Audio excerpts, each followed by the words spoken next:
Lagi harta ni semakin banyak, semakin risau. Tuan-tuan kalau banyak zikir, risau tak? Banyak baca Quran, risau tak? Tapi kalau banyak harta, risau tak? Kenapa Ji pening? Itulah saya Ustaz, rumahnya ada 3 biji tu, saya tak tahu yang 2 biji tu, Allah. Bulan depan nak bayar dia punya hutang tu.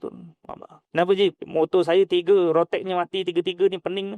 Kereta saya, semakin banyak harta, semakin terbeban. Sebab tu adik sekalian, dunia ni jangan minta banyak-banyak. Habis tu Ustaz, kenapa kita berdoa? Berdoa ni untuk dunia supaya diberi keberkatan.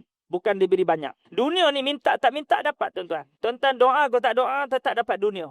Orang kafir tak pernah doa, tak pernah sembahyang, Allah Ta'ala bagi dunia.